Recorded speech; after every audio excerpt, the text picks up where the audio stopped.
சம்பவம்னா இதுதான் சம்பவம். கண்டிப்பா இது மட்டும் நடந்துச்சு அப்டின்னா, உலக லெவல்ல இந்திய சினிமாவுடைய ரேஞ்சே வேற லெவல்ல ஆயிடுங்க. அட்லியுடைய இயக்கத்துல சல்மான் கான் நடிக்கிற படத்துல நம்ம சூப்பர் ஸ்டார் ரஜினிகாந்த் நடிக்க போறதாக ஒரு தகவல் வந்திருக்கு. இந்த படம் கண்டிப்பா 2000 கோடிக்கு மேல வசூல் செய்யும் அப்டின்னு எதிர்பார்க்கப்படுதுங்க. இது மட்டும் நடந்துடுச்சு அப்டின்னா, கண்டிப்பா தரமான சம்பவமா இருக்கும். அதுல எந்த சந்தேகமும் இல்ல. அட்லியுடைய இயக்கத்துல ஷாருக் கான் நடிச்ச ஜவான் திரைப்படம் பார்த்தீங்கன்னா, உலகம் முழுவதும் 1000 கோடிக்கு மேல வசூல் செஞ்சு சாதனை படைச்சது. இப்போ அட்லியுடைய அடுத்த படத்துல அல்லு அர்ஜுன் நடிப்பாரு அப்படின்னு சொல்லிட்டு இருக்காங்க. ஆனா சில காரணத்தினால அல்லு அர்ஜுனால இப்போ இந்த படத்துல நடிக்க முடியாத நிலை இருக்கிறதுனால அட்லி இப்போ சல்மான் கானை வச்சு இயக்கலாம் அப்படின்னு முடிவு பண்ணிருக்காருங்க. இப்போ சல்மான் கான் ஏஆர் முருகதாஸ் படத்துல பிஸியா இருக்காரு. சிக்கந்தர் அப்படின்ற படத்துல நடிச்சிட்டு இருக்காரு. ஏஆர் முருகதாஸ் உடைய சிக்கந்தர் படத்தை சல்மான் கான் முடிச்ச பிறகு அட்லி படத்துல இணைவாரு அப்படின்னு சொல்றாங்க. அதுவும் இந்த படம் பாத்தீங்கன்னா 2 ஹீரோ சப்ஜெக்ட் அப்படின்றதுனால பெரிய ஹீரோக்கள் சிலர்கிட்ட பேச்சுவார்த்தை நடைபெற்றுட்டு இருக்குங்க. குறிப்பா தலைவர் சூப்பர் ஸ்டார் ரஜினிகாந்த் அன்னைக்கு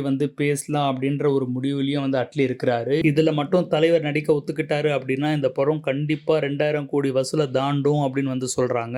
பாலிவுட் பைஜனான சல்மான் கானும் தலைவர் சூப்பர் ஸ்டார் ரஜினிகாந்தும் சேர்ந்து ஒரே படத்துல நடிச்சாங்க அப்படின்னா அது அதிரி புதிரியான ஆக்ஷன் த்ரில்லர் படமா அமையும். பல ரெக்கார்ட்ஸ்களை உடைச்சு துவம்சம் பண்ணும் அப்படின்றதுல சந்தேகமே கிடையாதுங்க. அட்லியுடைய டைரக்ஷன்ல சூப்பர் ஸ்டார் ரஜினிகாந்தும் சல்மான் கானும் சேர்ந்து நடிச்சா எப்படி இருக்கும்? இந்த காம்போக்கு நீங்க எந்த அளவுக்கு வெயிட்டிங்ல இருக்கீங்க அப்படின்றது கமெண்ட்ஸ் பண்ணுங்க. இந்த மாதிரியான அப்டேட்ஸ்க்கு தொடர்ந்து சேனலை ஃபாலோ பண்ணிட்டு வாங்க.